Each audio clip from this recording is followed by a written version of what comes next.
City cycling shoes. On your screen you can see here Bartolomei coming up to Magnus Backsted's time of 39.28. This should put him up there in the frame. In fact, he has got it then, 39.22. Just a sniff of Nats Whisker. He's pushed Magnus Backstedt down into second spot. We don't turn up the books that one, I think, but he's been one of the stalwarts helping out Simone in the last few days. You see now that Backstedt, Eisel and Kirken and Da Cruz, who are up there in the first 3 or 4 places, now being pushed down by this man who has just finished. We're getting some time checks coming in through Aitor Gonzalez, who has got to be the man in with the frame to try and get the time trial today. He's not that well off on the overall general classification. And Sean, I was listening to the information about the fact that crash at Lenarchi, where that little plane came down, there are obviously 2 people, according to the reports at the moment. Do bear in mind these are unconfirmed reports, that they could be 2 people killed in that accident, which looks like an accident rather than anything else. But Sean, that information about Aitor Gonzalez at the 20k point, it's a bit mixed to me. Can you throw some light on it, please? Yes, well, they said that Backstedt was the best time at the 20 kilometres, 23.19. And they gave a time then of Aitor Gonzalez 23.14, so that can't be right. So there's a mix-up somewhere there, but it seems to be that Gonzalez is in doing a good time there, because if you look at that 19 seconds and 14 seconds, I think Gonzalez can finish very strong, and I think for the time of the day he's one of the main men to pull this one off. As we go back to Pelazzotti on your screen, those of you just switching on here, watching it before you go on to tennis, then the situation is that Pelazzotti starting this morning in this time trial, rather more precisely this afternoon, he started 14 minutes and 21 seconds down on Gilberto Simoni, and he's got a good 2-minute cushion on Sega Honchar, who's already started down the road. They keep going back to this rather than showing a man like Honchar, next world time trial champion. I think we saw him briefly, but he's gone down the road, and Sega Honchar 2 minutes in the in advance of behind the man we've just seen, Pelazzotti. I'm not sure he can pull 2 minutes out in just the 33 kilometres today, which is just a sniff over 20 miles. As Pantani's coming in here, going through the 11 kilometre. Pantani on your screen. Well, Pantani has been thereabouts all the way through. He's been entertaining us, with great riding. At one time he's inside the top 10. He's now 13th. Is on to now. Brusegin 23.07 is being put up as the best time after 20 kilometres. Brusegin leading at that particular point. And Frigo is the next to go.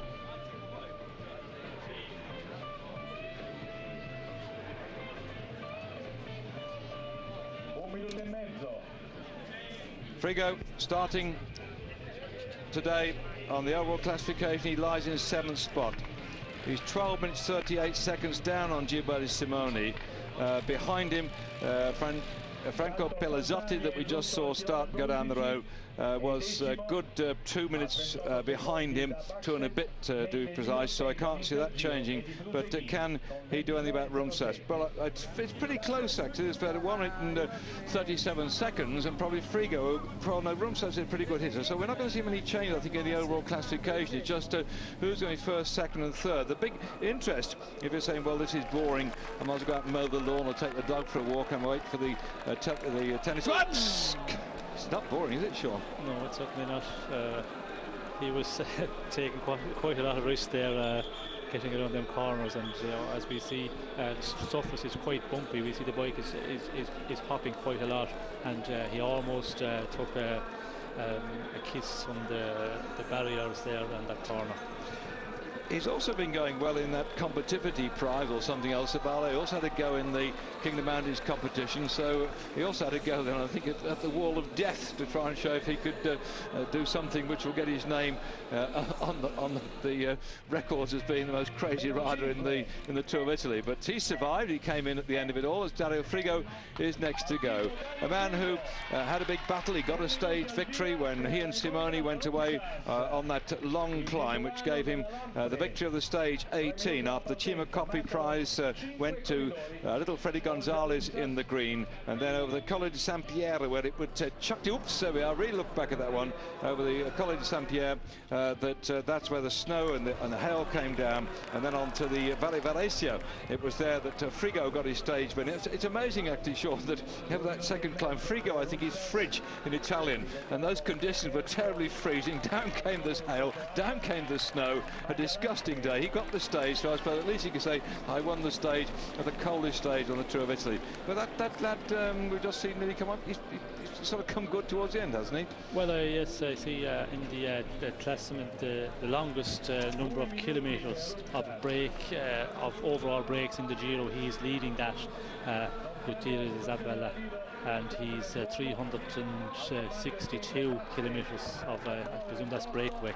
Yeah, it is. They have a complicated way of adding these things too, which means he wins 500cc or 399 or some cc Piaggio scooter for his trouble. So I don't think you're going to race it right all the way back to how do you get it when you win these things? You get it. I suppose the local distributor down in Spain will have a big celebration and hand him over the Piaggio scooter, which I suppose you'll promptly sell and split it amongst his teammates. But at least he's got something to show for his troubles. Well, he was probably practicing there for the scooter, the way he was going around those corners. He seems to be getting ready for it. You've got a scooter. You say it's a bit difficult, isn't it, when they get rather heavy? And we're talking about, I think yours is what, a 125 for training, or what? Yes, well, that's something I had for training behind when I was living in Belgium. I took it back to Ireland. Yes, the scooters, of course, you know, the Vespa scooters, they are quite dangerous because the smaller wheel in the wet, you have to be very careful because they can slide from under you very easy. They're not like the normal motorbike, which are very good road touring. The scooter is quite dangerous if you try and take it a bit fast. And as Abala was going on the corners there, if he tries that out, he definitely will be going down with his scooter. But they don't get much rain in Spain, do they? It only falls on the plain. If he lives in the mountain, he's all right. Right, we're watching the next rider to set off on the route through as we're going back up in the start house.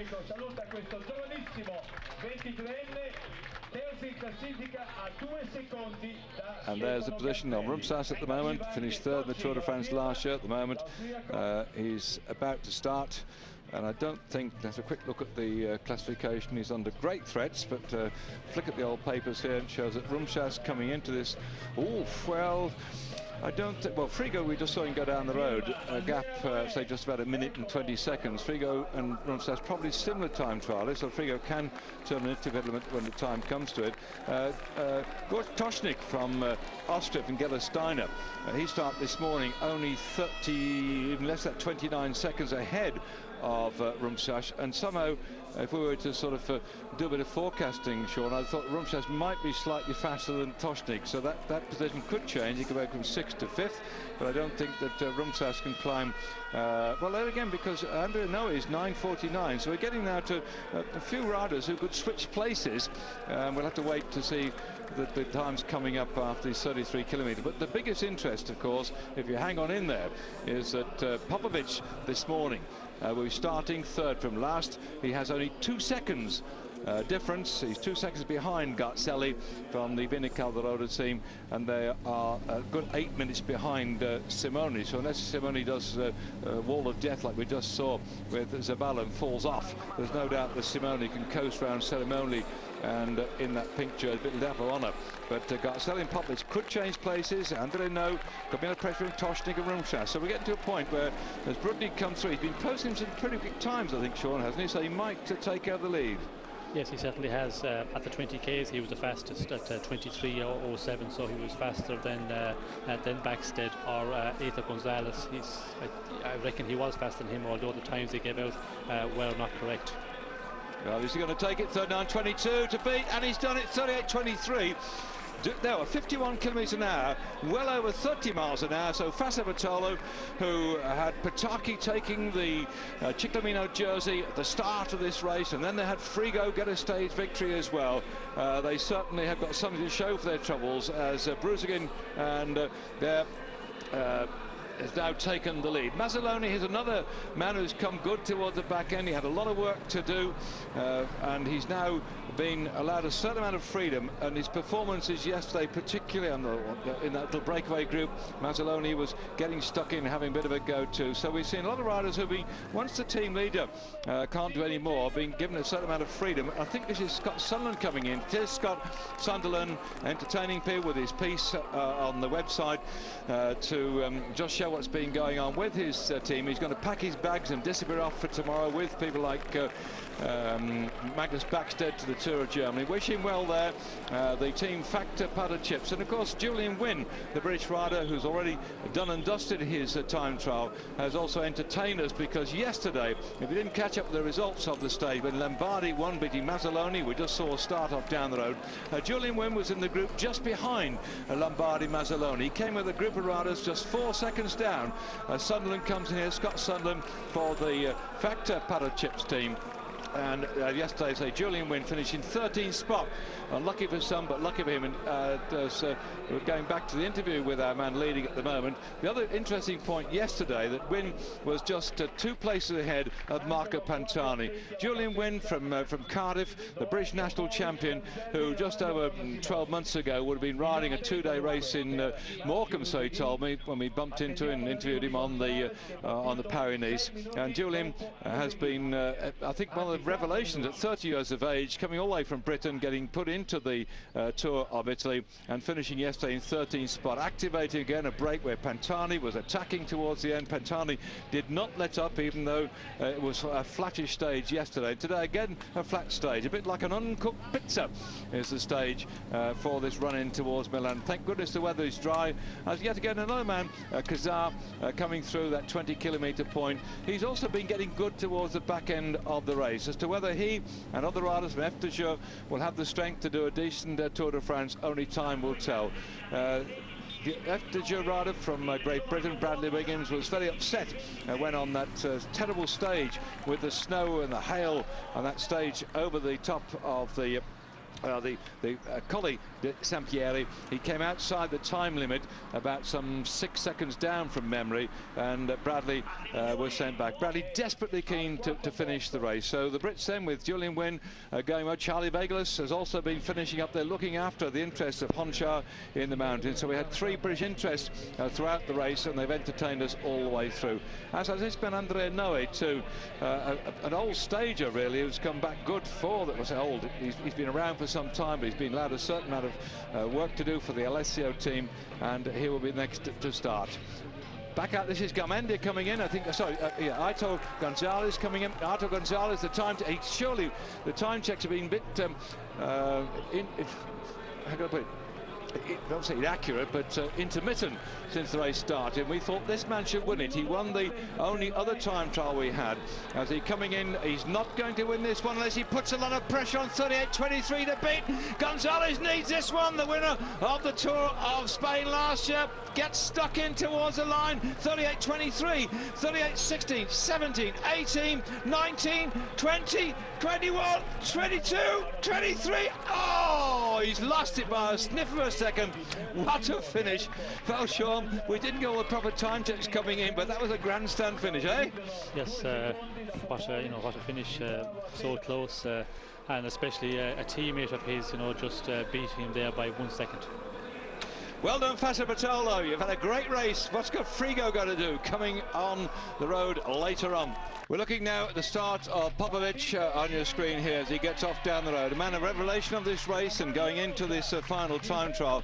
The question is, can he pull back those just a couple of seconds? He comes in at 8 minutes and 6 seconds down on Simoni, and 8 minutes and 4 seconds separate this man Gazzelli from from Simone. Just 2 seconds to Popovic. We put it on your screen just then. We're going now to Pelazzotti at the 11-kilometre, and the time there is not pushing into the top place, by the way. 7 to the bottom there, 8th, 9th. He won't be in top 10th place.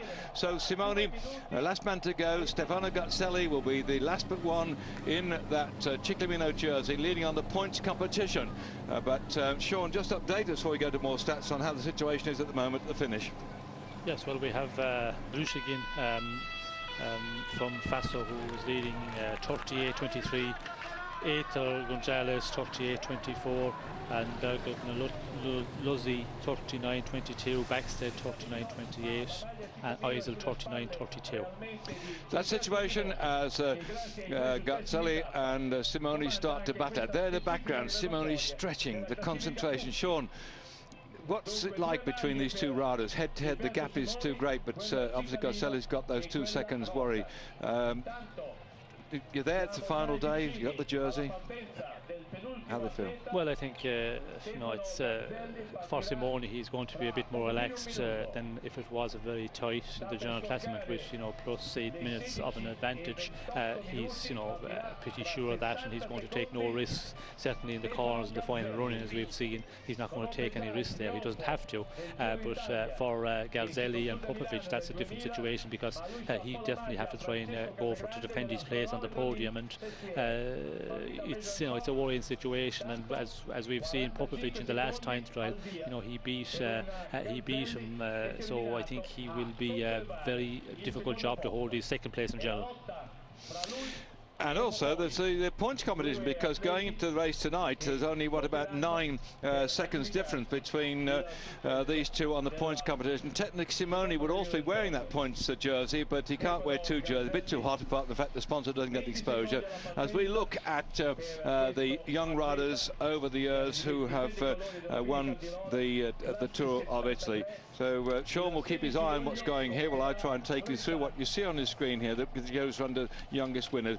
Fausto Coppi, only 20 years, in fact 20 years and 8 months he was when he got the Tour of Italy, and then Marchisio, 1930, 1979, Cerrone, Bartali 1931. But Bartali, by the way, that was before the war. Then after the war he went on to win the Tour of Italy too as well.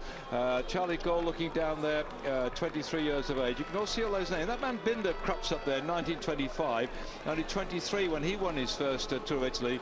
And he went on to set, in fact he won about 12 stages.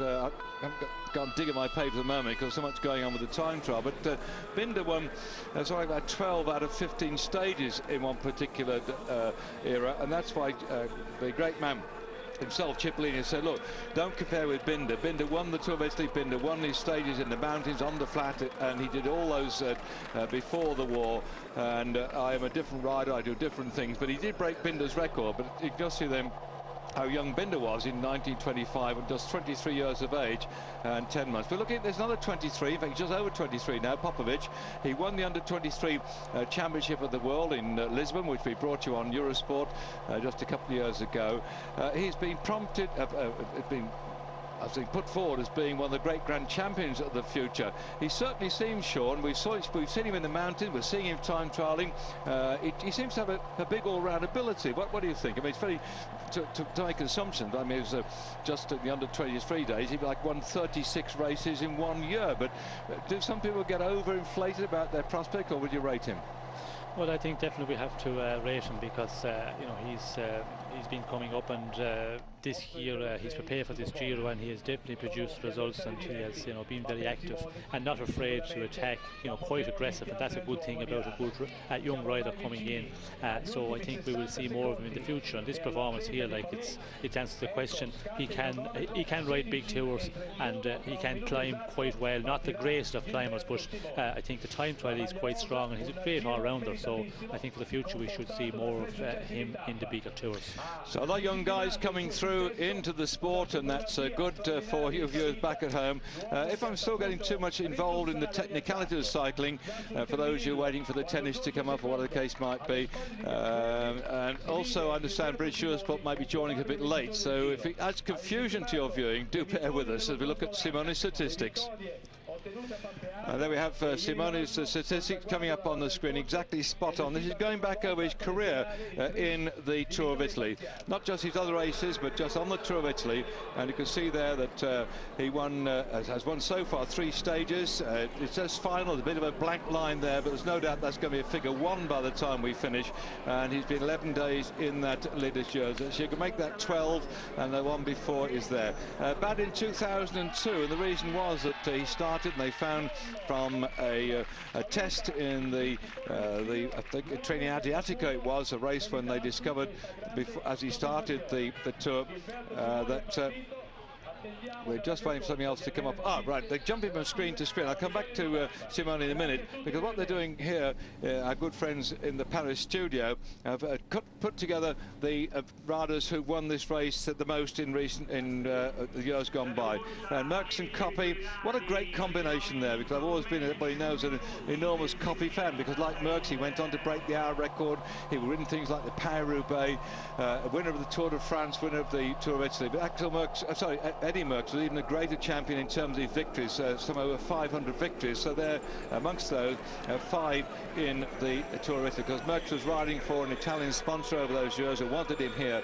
Coppi, who used to ride for the great Bianchi team, who are now sponsoring Ulrich for the Tour de France with 5. Hino with 3, Gimondi 3, Magni with 3, and Bartali with 3. But do bear in mind that Bartali, it's gone now off your screens here, that Bartali won before the war and after the war. What would have happened if he'd been able to ride during the war? Goodness knows. And we saw the rest of the 2 names down there, including the great Indurain, Anquetil, Charlie Gore, and that's where this pink jersey is going. Simone, barring accidents, will go on for his 2nd victory, but Popovic is looking for opportunity to move up from 3rd to 2nd.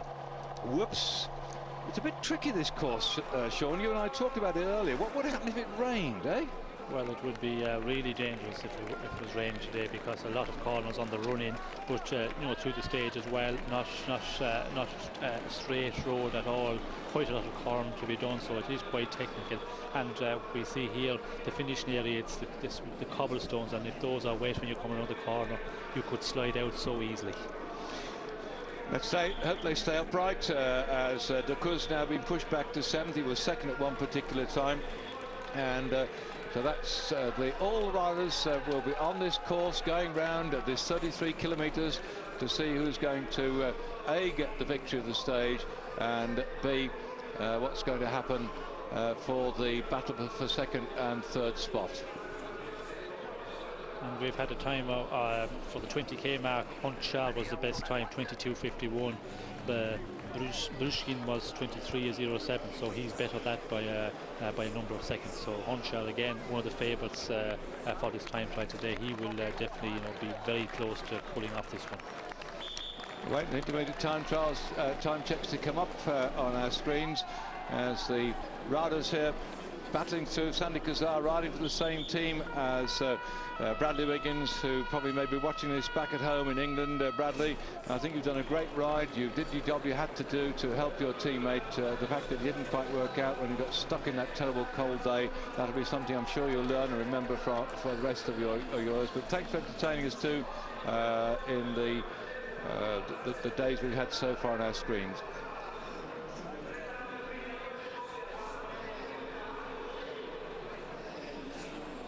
Cazar, they are doing quite a good time, actually.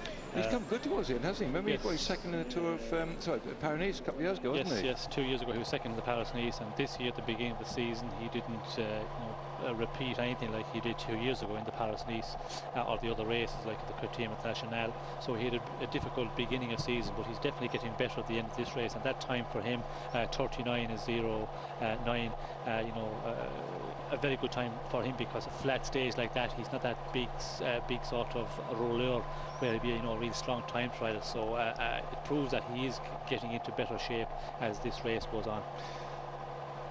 Mark Mandio is bringing on this young team, isn't he? So he's gone through hell and high water the last 2 or 3 years. obviously hasn't had the results expected, but do you think this is going to give him some encouragement? We saw a little Jimmy Casper the other day going well. We've had these lads coming through. Is that giving hope for the future? Well, I think yes, he has some good riders, and he have the Australian riders, of course, who you know, did a very good season for him last year. But you know, he has Cassar, you know, very promising last year, and this year a little disappointment. But hopefully we'll make up for that, and you know, in the tour coming to shape now, it's a good time. If he can hold that, keep on building it, he could make a very good tour, and it would be nice for Mark to have that, because the last number of years he had some ups and down tours.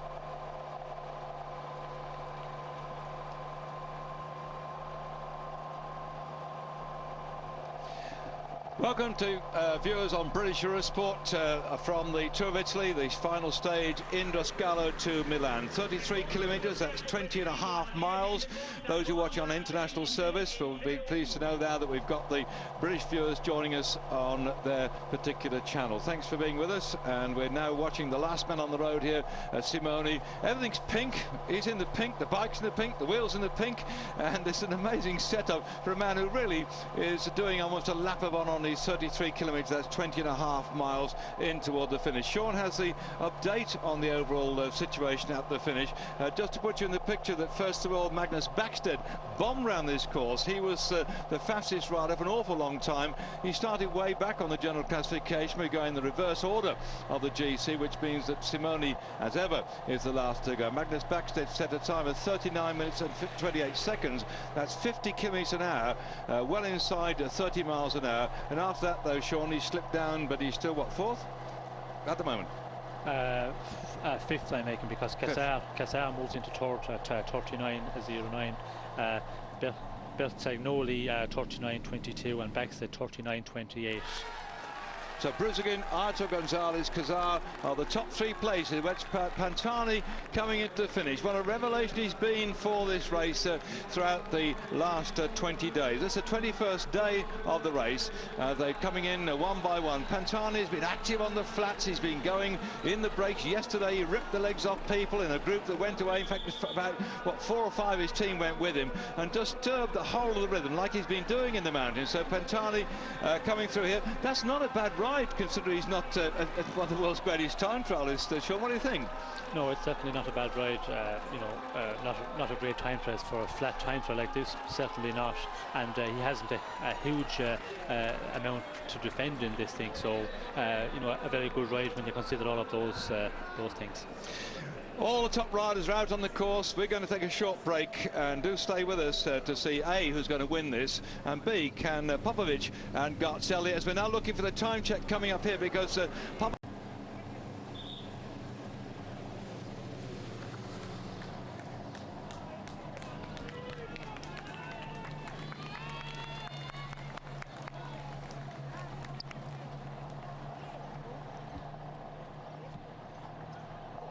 still going, 13.24 for Garzelli.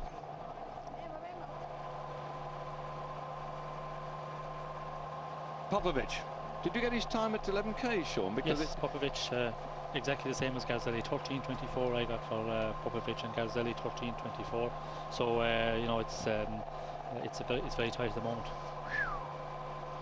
Well, they said on our headphones that Garzelli had gone faster to begin with, but it looks like he's just holding it, and a bit of snow about the place. We had more than enough snow the other day in the mountains, rather a chilly day. We come back then to Garzelli, who seems to be riding a somber black. I don't know if that's a significant sign, rather than get his bike painted, but with that points competition, he may be able to keep it, because I suppose going down the points competition, Sean, and you're the great expert on understanding what's going to happen, is that with Garzelli, there are, what, 25, 20, 16, 14 points in the points competition, and he started out today, compared with Simoni, with just 9 points difference. So he has to beat Simoni by, if he says, I don't think he's going to finish first, second. Let's say if he finishes about third spot at 16 points, then Simoni's got to be way back in about I don't know, 10th spot. So I don't think it's going to happen. What about you? What do you think? It's feasible that he can keep that pink jersey, the Chickaman jersey? It looks too big a gap, doesn't it? 9 points, unless he can win the time trial, which doesn't look exactly likely at the moment. No, it certainly does not look like that he's going to take that much, there's going to be that difference in the places between Simoni and Garzelli for the points classement. So unless he produces, an exceptional time trial from Garzelli, I don't think we'll see him taking over the points jersey. Well, here's another revelation we've had in the race so far. Mazzoloni coming through. He's been a stalwart helper for Garzelli. He's been around for an awful long time now. Way back in 1991 he was third in the Junior World Championship, and he's gone through and been one of those chaps who's worked hard all his career. He had a good dig yesterday, but he could only get him on his second spot behind Lombardi in the sprint finish, and he's now just inside the top 10. That's dedication for you, Sean. How would you rate him? I think to me again, these people they're so vital, aren't they, to the teams, eh? Yes, well, I think Mazzoloni has been a great help to Garzelli in this race. He's been with him all the time. We've seen the amount of work he's been doing on the climbs on the front for kilometre after kilometre, and when you see him going out there yesterday and getting up the road and being so active, it's great to see that, and it's great to see the helpers in the team and the lead out men getting up the road and having a chance, as we see Lombardi yesterday as well. He's normally the lead out man for Cipollini. We never see much because he just sits back there, waits there with Cipollini, and the last number of kilometres start to prepare the sprint for them. So great to see those guys pulling off a victory. And Sean, just Honchar coming through, a good time trialist, missed his earlier time checks. In fact, the computer has to give it a sharp biff every so often to update itself. He seems to run a bit slower than I would like. Now going for Brusigin's time of 38.23, and I think he's going to get it, and he has. 38.03, 38.4. And for Charlie Vagelis, the British rider who's been riding for the same team, I think that undoubtedly, see Honchar now taking the lead in the time trial. Brusigin back there 19 seconds. Gonzalez, who thought he'd going to win today, back in 20. Kazar and Bertignaut. Then that is some recompense for the work.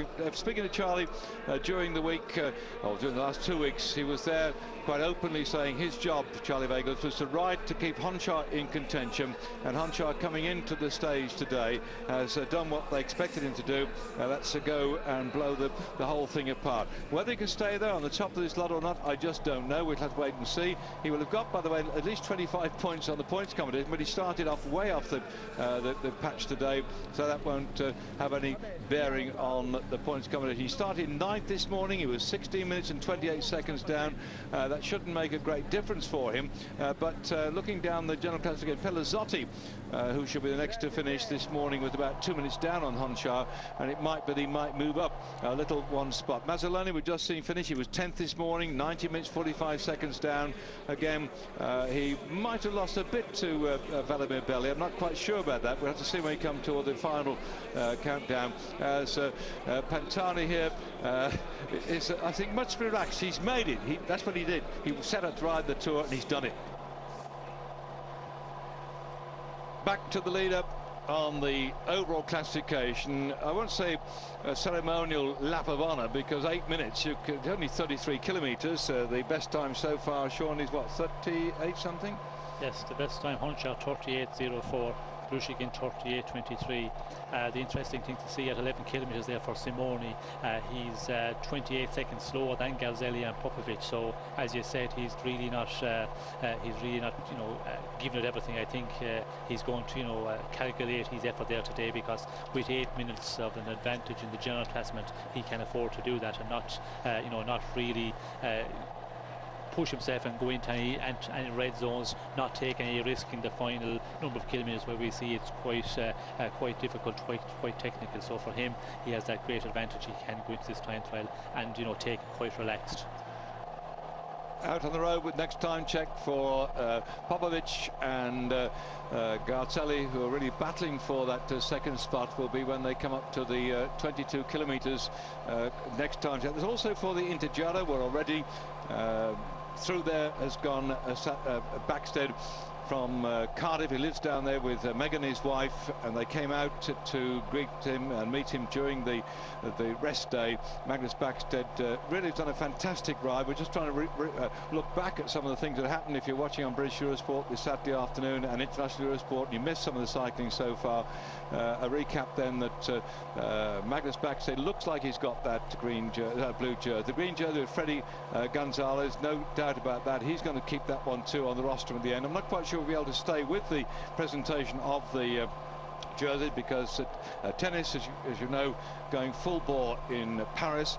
I think Britain's Tim Henman went out yesterday, so that's not going to make much pressure on our scheduling, but certainly still a lot of good tennis coming up when we pack our bags at the end of this race. Do bear in mind, Eurosport will be going on with the tennis, and whilst we're watching Gosselli come through, and Sean will be ready to give you the intermediate time checks, let me put a plug in for our coverage of the Tour de France. That'll be the next one coming up on Eurosport. We're going to be there in full bore. It's the centenary of the Tour de France. I'll be joined with Sean Kelly the whole way around the course. We'll be there back in the dungeons at Paris. Will be Mike Smith, as ever, that comes out from these big events like he did, I think, from the snooker championships when we held at the Crucible in Sheffield. A little one from the lack of sunlight, but we'll be out there. Mike will be back in the studio piecing it together. We may well have the bold Christy Anderson, who's done a few jobs for us in this race too as well, interviewing people when I couldn't get to speak to them. She may be joining us too as well, so that the team will be on board for that big Tour de France. So watch your spacing, because I've seen the original schedules coming up, and we're going to give you wall-to-wall live coverage. I know we have competition from certain other stations, or sorry, another station in the UK, but we'll be on there doing all the live stuff, not so much as edited, chopped down, put it all together. You'll have the whole thing, warts and all, yes, and the food and the wine. And my thanks to Luigi Ortenzi, who gave me a list before I set off on the tour of Italy of the wine to drink, the food to eat. Didn't manage to keep up with it all the way through, Luigi, but thanks for that anyway, as Pelozzotti comes in here for what somebody called the Italian Championship. Well, that's what they said when it started. My colleague said, okay, it's Italian Championship. It hasn't quite worked out that way, because Popovic, who's trying to get into the party and take second spot, comes from the Ukraine, riding for Lambrocret Colnago, and he's going to make a few problems. Also, George Toshnik, and funny enough, Sean, I haven't seen Toshnik. We've been rabbiting on and doing things here. They don't seem to have picked him up. Have you spotted him on our screen at all? They've got a sign rider. No, I haven't seen. We see him, I think, out of the start area, but and that's it. Yeah. I haven't seen him after that. But at the 20-kilometre mark, he had a 23:39, which is not a bad time. But you know, it depends on what way he can finish as well. But certainly we haven't seen a lot of him, as we see Frigo now coming in here. Frigo, 7th this morning, general classification 12:38 down on Simoni. Something like about a minute and a half below. Rumšas will be next to come in. Frigo from Italy, Rumšas from Lithuania will be the next rider to come in. Toshnik from Austria. We've seen quite a number of Italians coming in, but Honchar, who's leading at the moment, comes from the Ukraine, riding for the same team as Charlie Vegelis from Britain. Honchar 9th this morning for the Gennady Kolpak team from the Ukraine, and Eddie Mazzoloni, we've seen him finish from Italy. So the Italians, 1, 2, 3, 4, 5, 6 of them in the top 10 places. So they haven't had it all their own way. They've been very hospitable. It's been a typical Italian race as ever. They've done the things their own way. As Frigo comes across the line, and I didn't see the time because you'll write these things down, Sean, but it's not bad. 26 seconds down on Honchar. How do you rate that one, eh? Well, it's a good time for Frigo, considering again it's not the perfect route for him. The time trial very flat, you know, and doing a 38:30. It's quite a good time, but again, I think he's come good in the end of this tour. So all the guys we've seen who are, you know, much to the fore in the last 4 or 5 days, they seem to be throwing in quite good times in this final time trial. Sean, you've ridden the Tour of Italy, the Tour de France, the Tour of Spain, and you've won the Tour of Spain. You've won the green jersey in the Tour de France. You had excursion into Italy, not only for the Tour of Italy, but the races too as well. How do you rate the race this year? I mean, apart from the long transfers and the nasty twists and turns in towards the finish, eh? Is it typically Italian this year? Well, I think yes, it's a typical Italian the last number of years, because the racing has got very hard in Italy, and if you go back a long number of years ago, the Tour of Italy, the Giro, was quite an easy race, but that's not the case now, and they race very, very hard every day. and we see that yesterday after a number of hard days in the mountains, the end of a 3-week tour, the way they tore the legs of each other just before that Giro, and it just kept going from there on in, and you know, it's a very, very competitive race. I went out to see my first tour visit in 1951, I think it was. I was a spectator on the side of the road, and I was based in the army in Trieste, and I had this Bianchi bike which the army had bought for a little cycling club. Well, they gave 6 bikes or something, and I never knew how to stick tubs on, and I went out to ride and discovered there's a big lump in the tyre when I realised that I hadn't stuck the tubular tyre onto the rim. You learn these things, but that was the first, oh gosh, a long time ago, introduction to Italian cycle racing. But the flair of the Italians, Sean, and the way they run the races, and the tifosi, I've always been so sort of blown by the support of the people on the side of the road. Yes, you get it in Italy, I'm sorry, in Spain, you get it in France, where for the Tour de France we get an international audience. But these Italians, they just go crazy, don't they? Eh? Yes, they certainly do. They, you know, they really support their man, and you know, these fan clubs, they really, you know, get serious about the thing. And yet, I've seen them in Italy on a number of occasions. They, you know, they get very hot with each other over when they start discussing about their riders. But you know, great supporters, and you know, great following down there in Italy, as we have in the Tour de France. But I think you have more of a mix. You have more mixed nationalities in the Tour de France, where in Italy, you know, you get the big majority is all Italian supporters. But more and more being infiltrated by riders from outside, which has given us a very interesting 3 weeks of activity. Petacchi doing a great job to take that Ciclamino jersey early on, and then having his problems when he crashed out, well, crashed and then sold it on and got outside the time limit.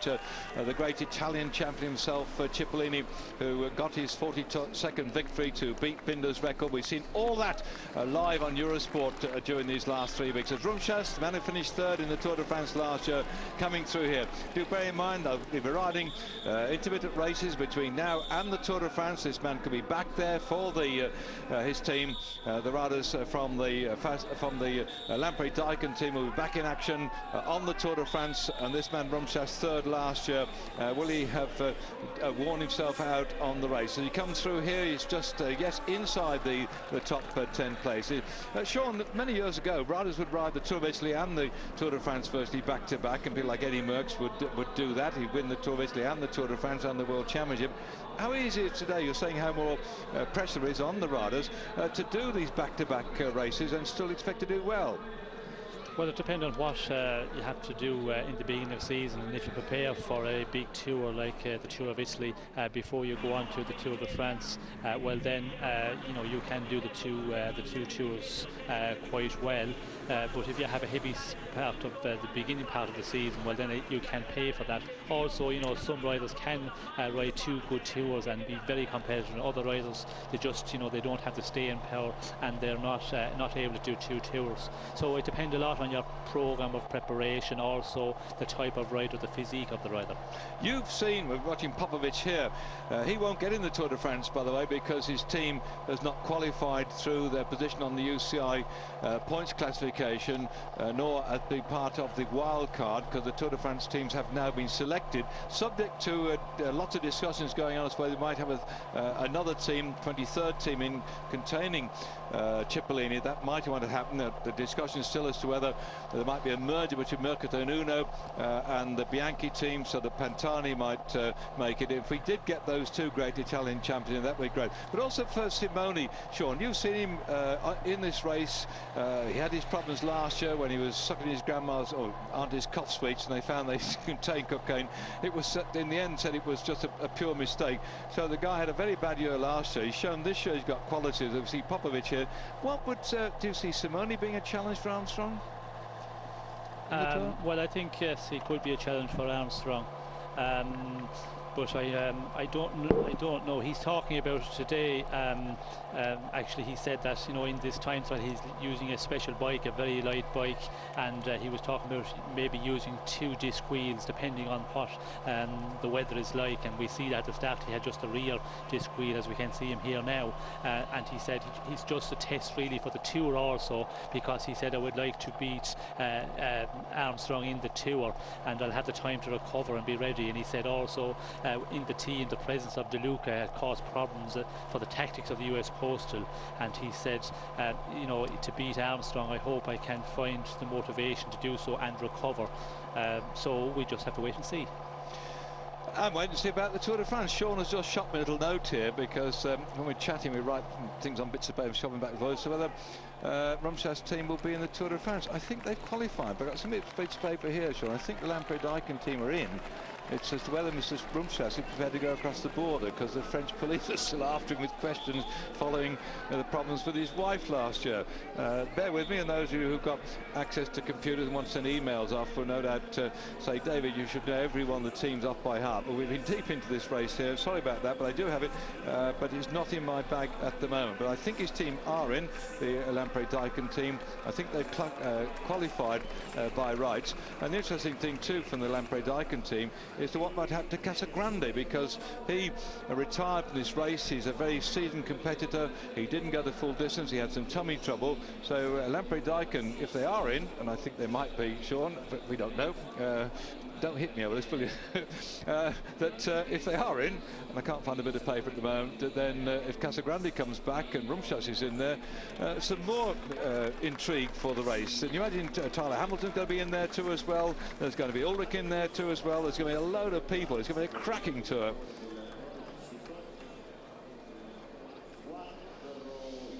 That's the situation at the moment with Hunchar leading ahead of Brusingen and Artur Gonzalez, who again will be all fired up for the Tour de France, because it's 5 kilometres to go for Popovic coming in here. We'll try to move up the general classification into that second spot.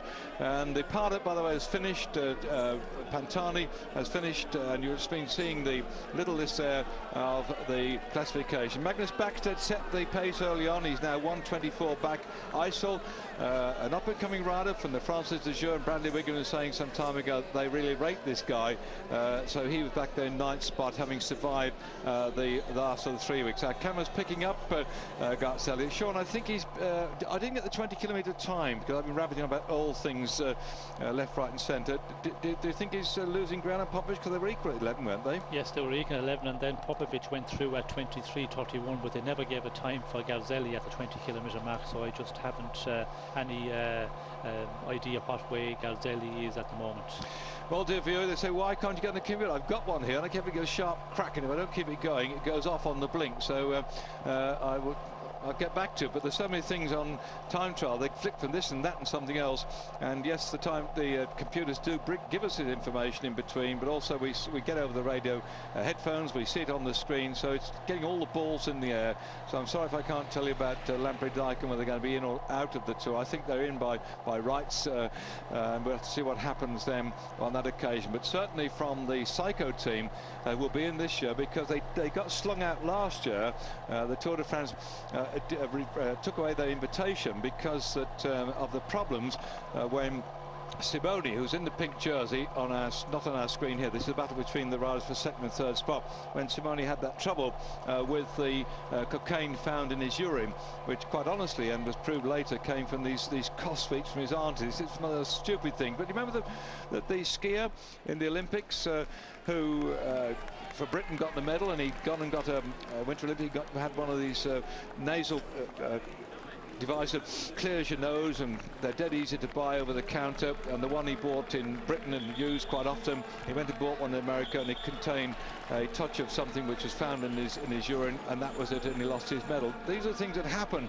None of us know what we get in the things we eat and drink, and sometimes they do contain substances which athletes will find will confuse their will show against them in any check after that. Andre Noe coming in here with the Lazio team. Another stalwart battling rider who's done a great ride so far in this race, finishing 13th there. And with the Lazio team, they've been up there battling for the team awards each day. And Baldato was that man who got at that stage victory when Robin McKeown was eliminated on stage 2 for riding Baldato into the barriers. But I think they've had the team award several times on the trot, and they've just had no A finish.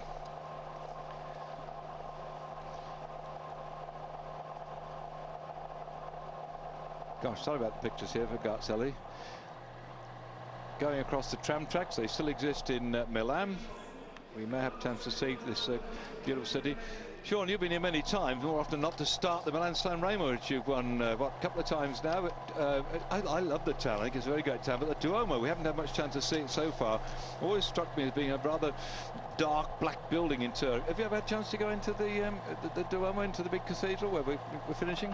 No, the Duomo. We finished a number of times. Tour of Lombardy, we finished there. But of course, you know, as cyclists go, right, must fix it then. You must get there.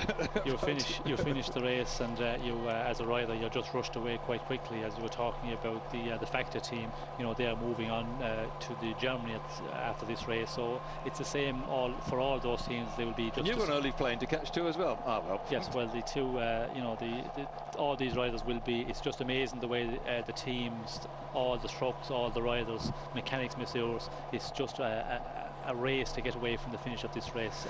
Let's hope the problem at Linate, where we saw that fire with that little private plane crashing, hasn't made life difficult for everybody to get out of Milan tonight. As there, you can see the boss himself in the following car, the Mazda car, which there is another sign of how well things are changing, because we've been near Turin, the big headquarters of Fiat, to provide the cars for so often, and Mazda stepping in to pick it up whilst Fiat's going through a few bad patches. But this man Popovic being sponsored by Mr. Colnago. He's coming down here, the time 39.09 for the rising free. It's not that that's at the point, it's what will happen between him and Garzelli. He's really giving it some stick here, the man from the Ukraine coming down, and the key thing is to record that he goes across the line in 39.23. It's not so much his overall position on the leaderboard at the moment. It's has he pulled back those 2 seconds on Garzelli as this young rider hits the line. Yes, well, you know, the indications would be that he will pull it back. If you look back at the time trial in Bolzano, Popovic finished 6th there at 1:36 from Gonzalez, and Garzelli was 13th at 2:19. But you know, when the chips are really down, Garzelli maybe can throw in a great performance today and hold off Popovic for the second position on the podium. Have 2 minutes or less than that to work that out, to see if Garzelli here will get that honour of finishing in second spot. He's got to pull something back out of the bag, because they're equal at the first time check. It's a dead fast course, but towards the end, Sean, it's very tricky, isn't it? I'm not quite sure between these two which should have the edge on that twists and turns. And we look in the flat part here, but there's some nasty sort of sharp right-handers, left-handers, haven't there? Yes, there is quite a few tight corners, and when you're really going for it, you know, you have quite a lot of speed. The road is bumpy. There's sections there where there's the small, the finer cobblestones, and you could, you know, slide off in a corner quite easy if you're going close to the limit. And as you know, as Garzelli will be doing, he will be really pushing to the line, because you know Popovic is going to be, you know, right to the line for him today. Garzelli in the Ciclamino jersey, he's not actually the points leader. He's got 1 kilometre to go to see if he's going to stay in second spot. He has that jersey because behind him Simoni has both the pink and the Ciclamino jersey. It's sort of like a Victoria plum type coloured jersey. As he comes down here, less than 1k to go, he's second on that classification, and the battle will be going on for the second spot. So whether he can grab back the extra 9 points compared with the Simoni, who didn't seem to be going too quickly further back, so whether he can get 9 points back in the points jersey and have that by rights at the end, I'm not quite sure. Possibly it is too far, but his big job today as he crosses the tram tracks. By the way, the trams first originally put into Milan were made by the Brits, and when they first put the tram tracks here, the drivers coming in to Milan had to switch and drive their cars on the British side, the left-hand side of the road, because the trams, believe it or not, were disgorging the customers like they do in Britain. Anyway, that's way back then. That's in the 1930 to Mussolini changed the whole thing. But here he comes in, Garzelli battling against the Ukrainian, and the time 39.07. He's got to be there in 39.23. He's got to be the time 39. And I think he's going to hold off Popovic for the second place on the general classement. Yes. Thanks, Sean. Gosh,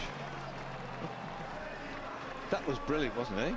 Yes. Well, that was That was a hard-fought battle when you see just the 3 seconds between them in the time trial, and it proves that Garzelli, when he've got something really to ride for. The time trial at Bonzano was a little bit earlier in the race. The positions weren't really decided, but today, depending on what you do in the time trial, well, that decides your place on the podium when you're up there in the top 3.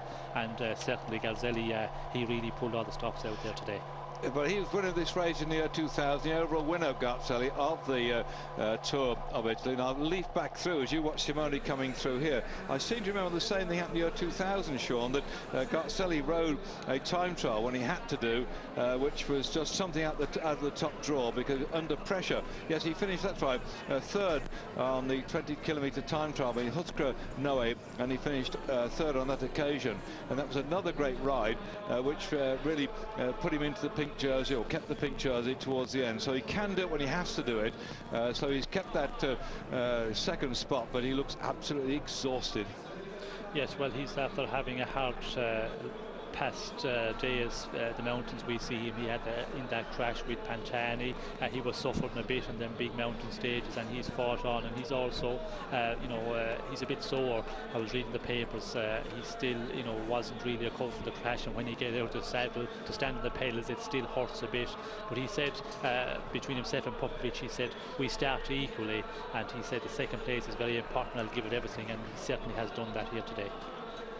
And going back to the records, Garzelli was the stage into Sestriere that he took the time trial and took the pink jersey. Garzelli Casagrande, who's retired in this race, had been leading day after day after day, been leading for about 10 days, Casagrande, and then in the end on that stage to Sestriere, for some reason, I remember Casagrande completely froze and just could not get his legs round. It was a hilly time trial, because Sestriere is right up a climb where Bjorn Rees, who now manages the CSC team, he went up there, did Garzelli, to win that time trial. That's when it mattered, and then from then on he kept that pink jersey. So did the same thing today, Garzelli, to pull a few stops out of the bag on a flat stage to keep that second place. But for Simone, as far as he's concerned, look at this, it's going to be a hero's welcome. The team, his supporters are round about, and sure enough, the problems he had last year with his elimination, this must be a great homecoming, eh? Yes, certainly is. And as we spoke there a number of days ago about the team, keeping confidence in them, it's very important, because if the team start losing the confidence in you, well, then it's much more difficult to come back again when you are suspended. And they certainly they have been. The Seiko team has been very good to Simone, and nursed him along during the suspension period, and he's paid them back very well in this Giro, in the style he has come out and won it. The other day when he climbed up and took that vital stage, when he pushed another a minute out of people coming through here, and same coming up on the same points at the moment. So now then, coming over our headphones. But they're saying that it looks like he's going to have the same number of points, but he had the two jerseys, but I'm sure that he'll invite Garzelli to come here. I said the other day that that great ride he did in the mountains, he's a great Pink Floyd follower. He's in pink, his bike's in pink, his head's in pink, his whole body is in pink. He's a great Pink Floyd person. The other day I said it's the final brick in the wall. It wasn't quite right, this is it. And I'm sure back there the Pink Floyd followers will say that's a great one, wish you were here, and other such. Shine on Crazy Diamond, you name it. I'm sure that when he gets home he'll be playing those great tapes, because right now the whole of Italy is erupted. Everywhere is pink. The riders who took part in the 8-kilometre ride earlier on today, there were thousands of them covering the last 8 kilometres of this race. All those pink t-shirts you see are people who rode the last 8 kilometres of this race. There were tens of thousands of them. John. And he's also got the pink hair, we see, when he takes off his helmet. Yes.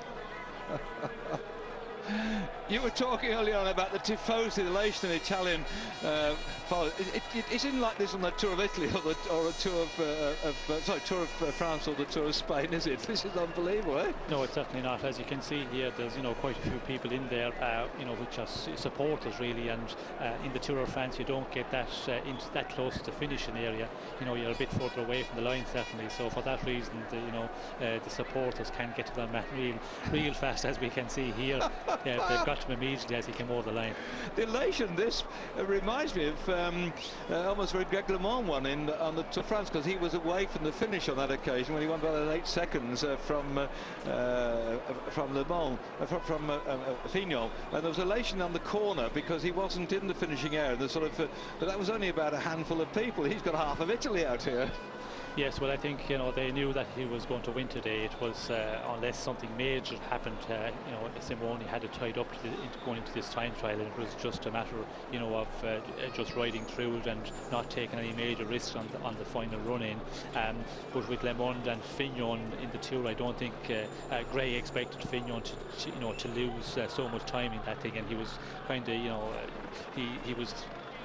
He had taken that he was going to finish behind Fignon, but he was amazed at the time he'd done and the way Fignon lost time in the end of that time trial going to the Champs-Elysees. No doubt this final time trial was not full of those 8 seconds drama. There was so much difference over 8 minutes, not 8 seconds, for Simone coming into the final stage, and therefore he's come out tops in that pink jersey, triumphant after the mountainous stages we've had so far. If he comes in, and I hope he does, into the Tour de France, he could be battling for yellow and changing it for pink. That's his second victory in the Tour of Italy, and I think some recompense from his elimination last year. You can see the elation here of him and the people around about him.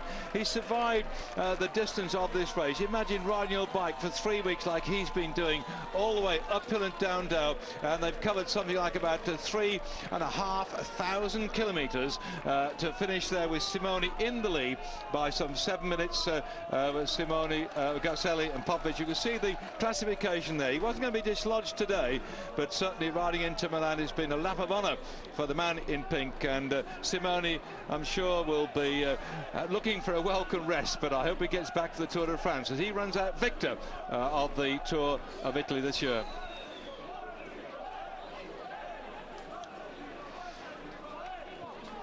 Looking further down the list of the riders who finished, good to see Pantani up there too, but confirming the stage today, Honchar getting the victory. Almost unfortunately, Sean, I mean, to win a stage, a time trial in any big tour is something, but he's just been washed away with elation. Poor old Honchar. We'll see him on the roster, I think, later on, but it's like, this is it, isn't it, eh? Yes, well, that is the problem when you have a time trial for the end of a big tour, and the leader gets a lot of the exposure. As we see Honchar here, a great ride, winning this time trial 38.04, Blushkin second 38.23, Eta Gonzalez, who was a big favourite going into this one today, finishing third, Frigo fourth, a very good ride by Frigo, and he's proved that he's getting better as the race went on. Rumsas, of course, up there as well, a very good ride by him in 5th position, and I think Casser was next, so another rider who was got good towards the end of this race. And that might do him good morale for the Tour de France, Sandy Cassar? Yes, it certainly will. When you can finish a tour of 3 weeks and getting better as the race went on, I think for the Tour for Cassar, it's a good pointer for him. Well, I'm not sure if you're going to be able to see all the podium present today, but Magnus Baxter there showing 11th spot. He won the competition for the Inter Giro. He has the blue jersey. He'll be presented in front of this great crowd later on. Big Magnus, imagine hauling his big body up those big climbs, weighing in at 90 kilograms, whereas little Freddy Gonzalez will take the green jersey for the leader on the Kingdom Managed competition. Started out at 52 kilograms. They'll all lose a bit of weight, by the way. That's the weight when they started out. Magnus, one of the big tall guys too as well. Not quite as tall as Bagnian Bodnaru, who was 198 centimetres tall, but there we are. We've had a mixture of riders doing different things. They've been climbing the mountain, going for the sprints, they've been doing the time trials, and Honchar has lost quite a bit of weight too. It seems to have helped him there. He's finished in the top 10 places overall in general classification, and I'm sure that Charlie Vagelis from his team will be the first to congratulate him. We say well done to Charlie to get his man through to the finish, and particularly Julian Wim, the British champion, who sold it on right the way to the end. And it's a long time since we saw Brits getting into good places in the Tour of Italy. Phil Edwards rode with the great Moser as his domestique. We saw people like Vin Denson getting a stage victory in the Tour of Italy over the years. And we also had Martin Early from Ireland getting a stage victory in the Tour of Italy. So mixed bag of successes over the years, and I'm sure I've forgot one or two people in the wrap coming up here. But it's been a great 3 weeks. And oh, Stephen Rose won it overall. So, oh, sorry. Oh, it's just kicked me on the ankle. We won, didn't he? Yes, Roach. It was a very controversial Giro with a teammate. There was a lot of problems there in that Giro. Right, thank you for that then, Sean. Thanks for your help so far. I'm sure the people back at home can I just say thank you to personally here for your input over these last few days. And sorry you couldn't be with us all the way through, but we look forward to your company on the Tour de France and again on the Tour of Spain. We watch Simone coming down here, having dominated this race once the mountains came on the schedule. Simone wins overall. Thanks for your company. Be good. Bye-bye.